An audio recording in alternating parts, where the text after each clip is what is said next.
Hi team, my name is Amy Williams and I'm a teacher at Gisborne Intermediate, and I'm here today to talk to you about my MindLab assignment for digital and collaborative learning in context.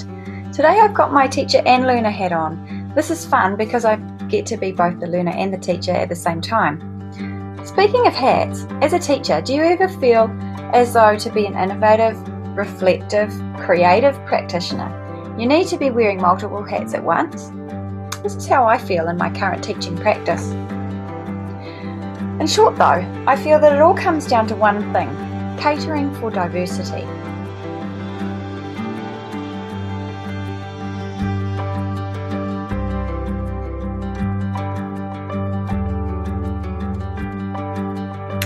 So team, where to next? So when we're looking at current challenges in our teaching practice, I felt the first place I needed to start with was where my students were feeling challenged. So I went back to my great class of Year 8 students and we created a Google form which I sent out to them, and we surveyed about half of the class to find out what challenges they were meeting in their learning at the moment as well. So these are mostly 12 and 13-year-old students, excellent kids at Gisborne Intermediate, and it's been really exciting to see what it is that they would like to do to make their learning less challenging.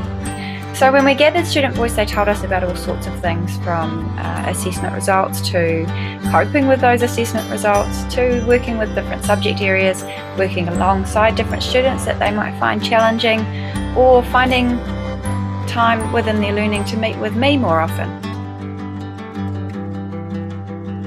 So when I reflect on my current teaching practice, I realised that I was feeling challenged mostly in the fact that I've got to manage a classroom of such diverse learners.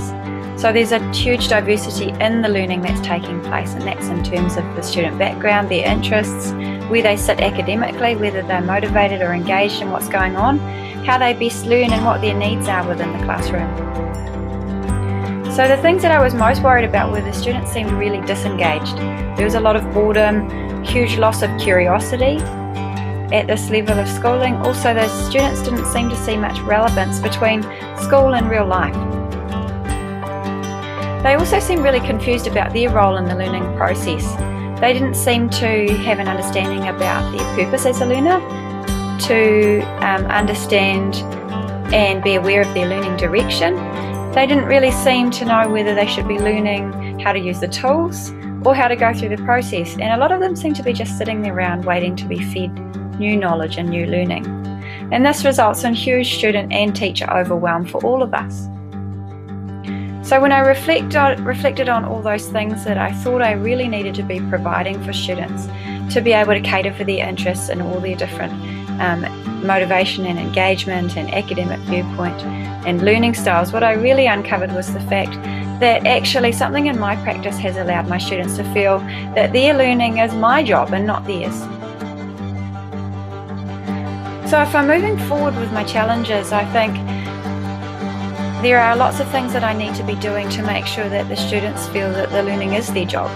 Filling my classroom with student voice, helping the kids to be curious, to be directors of their own learning, to be accountable for their learning, and to build the participation within our classroom so that I can see as many people as possible, and so that the kids' learning is visible for them, to their peers, to their whānau, and for myself as well.